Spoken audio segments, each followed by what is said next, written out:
আমি এখানে 6 কেজি খামির দেবো, তার জন্যে 6টি ডিম নিয়ে নিচ্ছি। এখানে 6টি ডিম আগে আমি ভেঙে দিয়ে দেবো এক এক করে 6টি ডিম। দেখতে পাচ্ছেন আপনারা, এখানে 1টি দিয়ে দিয়েছি, 2টি দিয়ে দিয়েছি, সবগুলো ডিম দিয়ে দেবো এক এক করে দিয়ে দিয়েছি। দেখতে পাচ্ছেন 6টি ডিম। এখন 6টি ডিম এর সাথে এখন আমি দেবো বেকিং পাউডার পরিমাণ মতো। হাতের তলায় দিচ্ছি, আপনারা দেখেন আমার হাতে কতটুকু পরিমাণ হতে পারে। এখান থেকে আমি 6টি ডিম দিয়েছি, তারপর দেবো এখানে বেকিং পাউডারটি দেওয়ার পরে এখানে আরেকটু দিয়ে দিচ্ছি, আরেকটু এখানে দেওয়ার পরে এখন দেবো আমি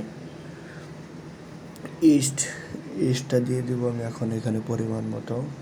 ইস্ট বেশি দিলে সমস্যা আছে, তার জন্য কম পরিমাণে দেওয়াই ভালো। বেশি দিলে খামিরটা বেশিক্ষণ রাখলে তারপরে এমন অন্যরকম একটি ফ্লেভার হয়ে যায়, তার জন্যে ইস্টের পরিমাণটা একটু কম রাখা ভালো। এখন আমি দিয়ে দেবো চিনি পরিমাণ মতো, তার জন্য আমি এখানে আমার মুঠি দিয়ে আমি 6 মুঠ দিয়ে দিচ্ছি।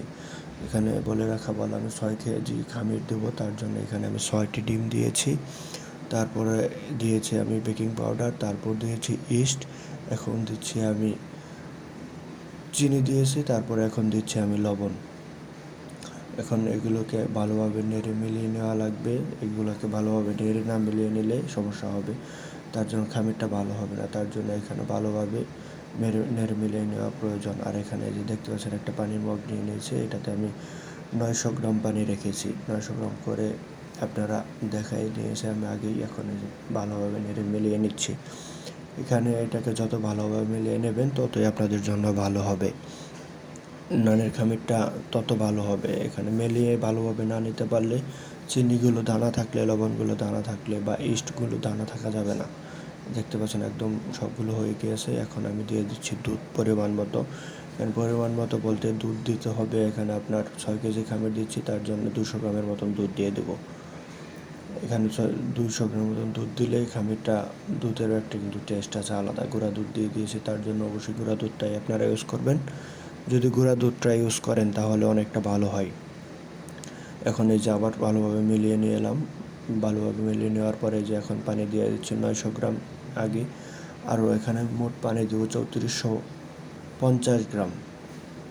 3450 গ্রাম যদি পানি দিই তাহলে খামিরটা একদম পুরোপুরি ঠিকভাবে হবে। এখানে যে মগটি দেখছেন আমি কিন্তু বলে দিয়েছি আগেই 900 গ্রাম করে পানি দিচ্ছি, তার মানে আপনার 1 কেজিতে পানি যাবে 575 গ্রাম করে হলে 6 কেজি খামিরে কতটুকু হয় আপনারা বুঝতেই পারছেন, জেনে নেবেন, ক্যালকুলেটর করে নেন। আর এখানে আপনার যদি 575 গ্রাম পানি দেন তাহলে আপনার মনে হয় না কোনোভাবেই কেউ ভুল ধরতে পারবে 1 কেজি খামিরে। আপনি যদি পানিটা মেজারমেন্টটা খুবই গুরুত্বপূর্ণ। পানি যদি বেশি হয়ে যায় তাহলে নানের খামির অন্যরকম সফট হয়ে যায়, বেশি সফট হয়ে যায়, আর খামিরে পানি থেকে যায়। আর তেল দিয়ে দিয়েছি, এখানে আমি তেল দিয়ে ভালোভাবে নেড়ে মিলিয়ে নিয়েছি। এখন এখানে আমি 6 কেজি ময়দা দিব। দেখতে পাচ্ছেন যে আমি তির ময়দাটা ইউজ করেছি। তির ময়দাটা অনেক ভালো, তার জন্য আমাদের বাংলাদেশের জন্য তির ময়দাটাই সবাই বেশি ইউজ করে, তাই আমিও তির ময়দাটা ইউজ করলাম। তির ময়দা আসলে অনেক ভালো হয়। এখানে এই যে ময়দা দিয়ে দিয়েছি আমি, এখানে আরও ময়দা দেওয়ার বাকি আছে, তার জন্য সেগুলোকে আমি ভালোভাবে দিয়ে দেবো। এগুলো সব কিছু ভালোভাবে দিয়ে ভালোভাবে নেড়ে মিলিয়ে নিতে হবে। যত ভালোভাবে আপনি এখানে ফার্স্টেই মিলিয়ে নিতে পারবেন ততই আপনার জন্য ভালো। আর এখানে তো সব কিছু দেওয়াই আছে। এখন আপনার এখানে যদি যত ভালোভাবে মিলিয়ে নিতে পারবেন খামিরটা তত সফট হবে এবং ততই ভালো হবে, তাহলে পরবর্তীতে আপনার কম সময় লাগবে। মজার জন্য রেখে দিবেন খামিরটা আপনি 3 থেকে 4 ঘন্টা, মিনিমাম 3 থেকে 4 ঘন্টা মজার জন্য খামিরটা রেখে দেবেন, তারপর খামিরটা ইউজ করবেন, দেখবেন খামিরটা কত ভালো হয়। এই যে এখানে আমি পুরোপুরি খামিরটা মিলিয়ে নিয়েছি। এখন আর একটু মিলিয়ে নেব, মিলিয়ে নিয়ে আমি তারপর একটু খামিরটাকে ঘুষিয়ে দেবো। ঘুষিয়ে দেওয়ার পরে এটাকে মজার জন্য যে তির ময়দার বাকি প্যাকেটটা ছিল, ময়দাটা দেওয়ার পরে যে প্যাকেট ছিল ওইটা ফালাই নাই, ওইটা এখানে রেখে দিয়েছিলাম কেটে, ওইটা দিয়ে আমি তারপর ঢেকে রাখবো। আবার আমি হাতটিও কিন্তু ফাঁকে ফাঁকে কিন্তু আমি হাতটিও ধুয়ে নিয়েছিলাম। যদি আপনারা এভাবে খামির দেন অবশ্যই আপনাদের খামিরটা ভালো হবে। শেষ পর্যন্ত অবশ্যই ভিডিওটা দেখবেন এবং ভিডিওটা যদি আপনাদের ভালো লাগে লাইক, কমেন্ট, শেয়ার এবং আমাদের এই চ্যানেলটি আপনারা সাবস্ক্রাইব করবেন। এই যে এখন আবার একটু পরিমাণ তেল দিয়ে দিচ্ছি যাতে করে খামিরটা যে মজার জন্য রাখবো, তখন শেষে আর খামিরে তেল দেওয়ার প্রয়োজন নেই। তার জন্যে তেলটা দিয়ে হালকা একটু ঘুষি নেড়ে মিলিয়ে একটু ঘুষি দিয়ে দিব, যাতে করে তেলটা চতুর্দিকে যায় আর যে প্যাকেটটা দিয়ে ডাকবো ওটাতেও যেন লেগে না ধরে। আর এখানে তেল দিলে হয় কি, পরবর্তীতে আপনার ভালো হবে। দেখবেন, আপনারা তো দেখবেনই পুরো ভিডিওটা, আশা করি দেখার পরে আপনারা বুঝতে পারবেন।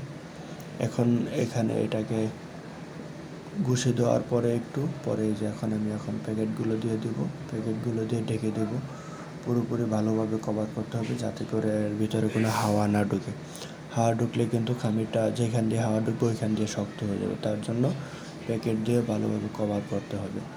যে এখানে আমি 2টি প্যাকেট দিয়ে ভালোভাবে আগে কভার করেছি, তারপর উপরে আরেকটি প্যাকেট দিয়ে কভার করেছি, যাতে কোনোভাবে হাওয়া না ঢুকতে পারে। যত ভালোভাবে আপনি কভার করতে পারবেন তত ভালো, কিন্তু আপনার ভালো হবে। এই যে এখন আপনারা দেখতে পাচ্ছেন নানের খামিরটা কত সফট হয়েছে, এবং আপনার খামিরটা দেখলেই বুঝতে পারছেন যে খামিরটা কতটা ভালো হয়েছে। যদি খামিরটা ভালো না হতো আর যদি খামিরে পানি থাকতো তাহলে কিন্তু আমার হাতে লেগে যেত। আর নানের খামিরে পানি থাকলে কিন্তু খামিরটা ওজন হয়ে যায়, নানটিও ভালো হয় না। আর আপনাদের এই ভিডিওটা দেওয়ার একমাত্র কারণ হলো আপনাদের সবার কমেন্ট। আমি আগে একটি ভিডিও দিয়েছিলাম, ওইটার পরবর্তী ভিডিও এটা দিয়ে হলো। এখন এটাকে ভালোভাবে একটু ঘুষি দিয়ে দেবো, যে তেলটুকু ছিল ওইটুকু যাতে খাওয়াই নেওয়া যায়, খামিরের ভিতরেই তেলটা খাইয়ে নেব। এখন এটিকে একটু উল্টে নেব, উল্টে নিয়ে আবার একটু ঘুষি দেওয়া লাগবে। যদি একটু ঘুষি দিই তাহলে আর ভালো হবে, যাতে এই পিঠে তেলটা খেয়ে নেয় ভালো করে, আর নিচে যে তেলটা ছিল ওইটার জন্য লাগে নেই।